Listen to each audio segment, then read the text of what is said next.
การเคลื่อนไหวที่กล้าหาญของเสี่ยวมี่ในตลาดรถยนต์ไฟฟ้า SU7 ปะทะเทสลาค้นพบการเข้าสู่ตลาดรถยนต์ไฟฟ้าที่ทะเยอทะยานของเสี่ยวมี่ด้วย SU7 และความท้าทายต่อเทสลา All right, everyone, welcome back for another deep dive. Today we're looking at something pretty exciting, the world of electric vehicles, but we're going to be focusing on one company in particular. We're talking Xiaomi. Yeah. You probably know them for their smartphones. Right. But they've made a pretty audacious move to challenge, the big guy, Tesla, with their new EV, the SU7. It is a bold move, yeah. So in this deep dive, we're really going to unpack, what is Xiaomi's strategy here? What kind of early successes have they had? And what's the landscape like in terms of, we're going to talk about government support in China, trade barriers internationally, really kind of get into the nitty-gritty. Yeah. And we've got some really great sources to help us understand all of this. We've got a whole bunch of business publications, some industry analysis, even some driving reviews, just to kind of give us that, on-the-ground feel for what's going on. Yeah, the SU7 is a really interesting car. Yeah, so let's start there. Let's start with the SU7 itself. What can you tell us about this car? Well, the SU7 is their first, foray into the EV market, right? Yeah. They launched it in March 2024, and it's a sedan. It's designed to really go head-to-head with the Tesla Model 3. Okay. And one of the interesting things that they did is that they priced it really aggressively. So in China, the SU7 starts at around $29,874. Wow. Versus the Model 3, which is about $33,874. So that's a pretty significant difference, especially for these consumers who are really price conscious. But is it just a, budget alternative to a Tesla? Or does it have anything else going for it? What are we talking about here? Right. Feature-wise. No, it's got some impressive features. One thing it boasts a 435-mile starting range, which is actually higher than the long-range Model 3. Really? Yeah. So, and then you remember the launch event where they had over 50,000 orders in 27 minutes? Oh yeah, that was huge. It seemed like everyone was talking about that. It wasn't just consumers that took notice. CEOs from other rival Chinese EV makers like XPeng, NIO, Li Auto were all spotted at the launch event. So it was pretty clear that they saw Xiaomi as a legitimate threat. Wow. So, they had the buzz, but did they deliver? What have the sales figures actually been looking like since that launch? This is where it gets really interesting. So from April 2024 to January 2025, the SU7 actually outsold the Tesla Model 3 in China. No way. Yeah. We're talking 162,384 SU7s sold versus 152,748 Model 3s.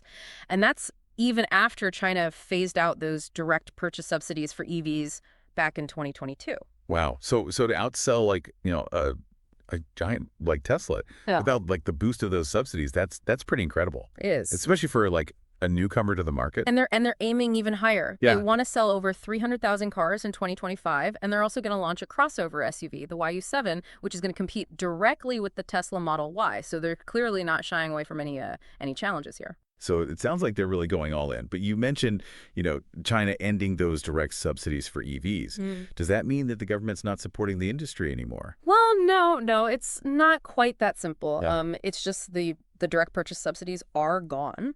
The Chinese government is still very heavily involved in supporting its EV industry, just in more indirect ways, Oh, okay. So, for example, they've exempted EVs from that 10% vehicle purchase tax until 2027. Oh, wow. Okay, so that's a pretty significant cost saving for buyers. It's a huge cost saving. Right. And then they also have something called the dual credit scheme. Sure. And this is kind of like a reward system for car makers.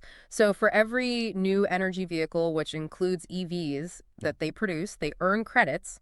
So it's incentivizing them to just make more cleaner vehicles. So they're still incentivizing, the production and sale of EVs. It's just not as direct as it was before. Exactly. And you can actually see this playing out with another Chinese EV maker, BYD, which has been quite successful. They're profitable. Yeah. But they're still getting a lot of government support. So their annual reports show that they received a total of $3.4 billion in direct subsidies between 2018 and 2022. Wow. And a big chunk of that came in 2022. So even the established players are still getting some help, huh? Oh, yeah. It kind of makes you wonder, how much of this success is truly organic and how much of it's being, artificially inflated by government intervention? It's a great question, and it actually leads us to the next layer of complexity in this whole story, which is the global landscape. Right. Because while China is, very actively supporting their EV industry, the international scene is a bit more contentious. Oh, yeah. Those trade wars. We got to talk about that. It seems like everyone's trying to protect their own industries, and that just makes things like so much more difficult for companies like Xiaomi that are trying to, expand globally.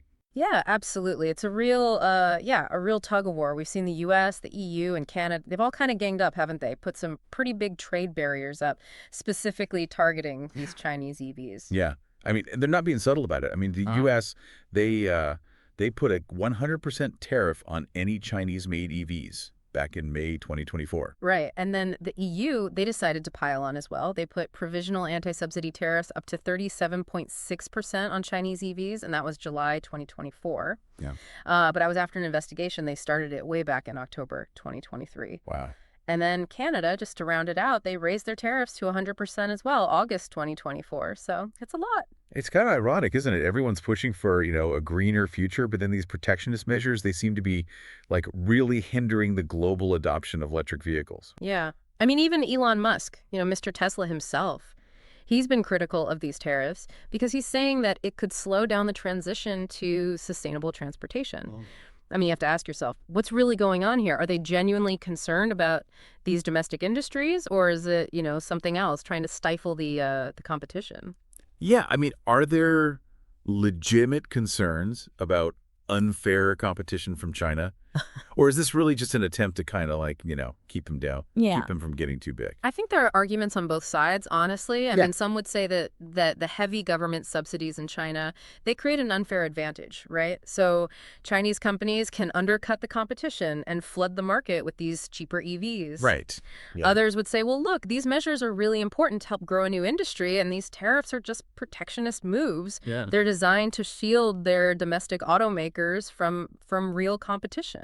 It's complicated. It's like really a nuanced issue. And obviously China's not just sitting there taking it, right? Mm-hmm. No, they're fighting back. Yeah. They've started anti-dumping investigations of their own, and they're considering using this anti-discrimination instrument, I think for the first time, actually, as a response to these tariffs. It's like a high-stakes game of chess, isn't it, playing out on this global stage? It really is. So how does Xiaomi fit into all of this?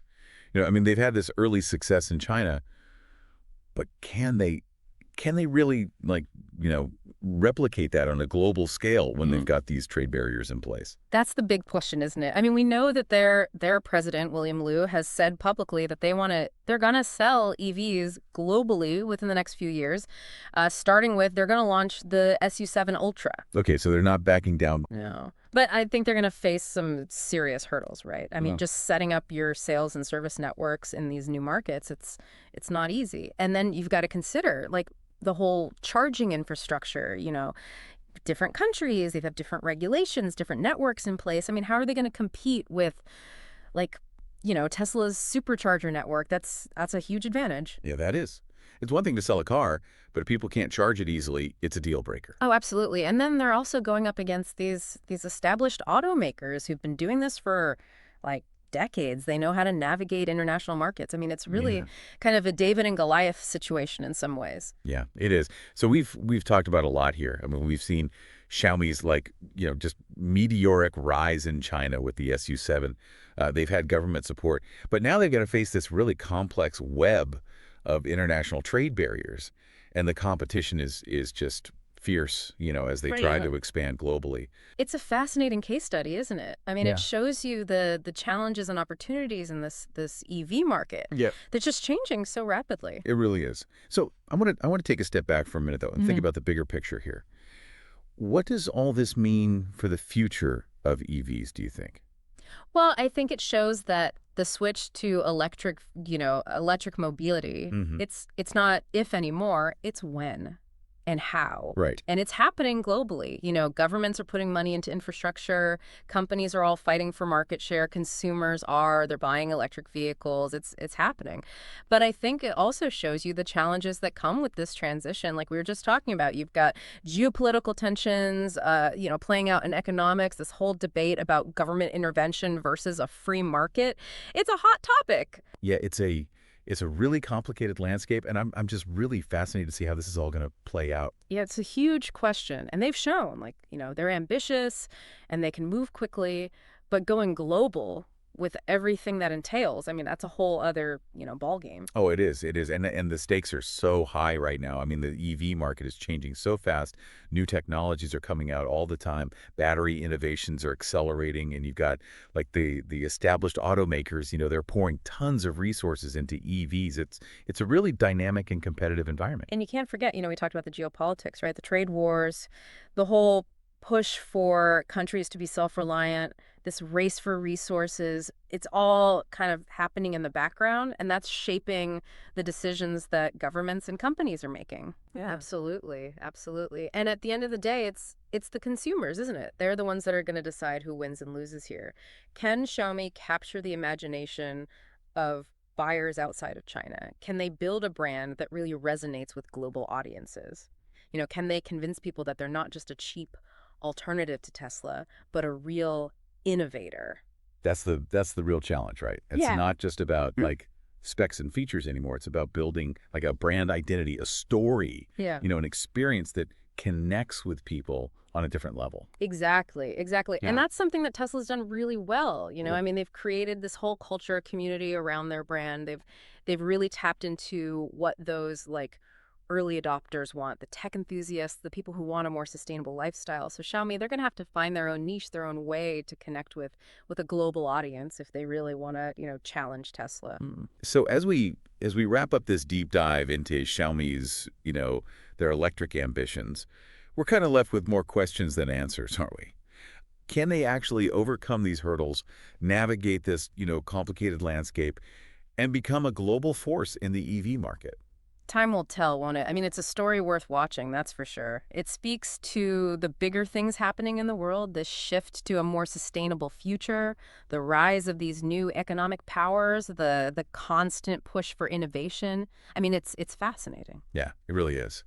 And we hope this deep dive has given you a new way to look at the EV market, a better understanding of the challenges, the opportunities, and maybe even sparked your own curiosity to learn more. Absolutely. The future of, transportation, it's being written right now, and we're all part of it. That's right. So until next time, keep exploring, keep asking questions, and keep your eyes on the road ahead.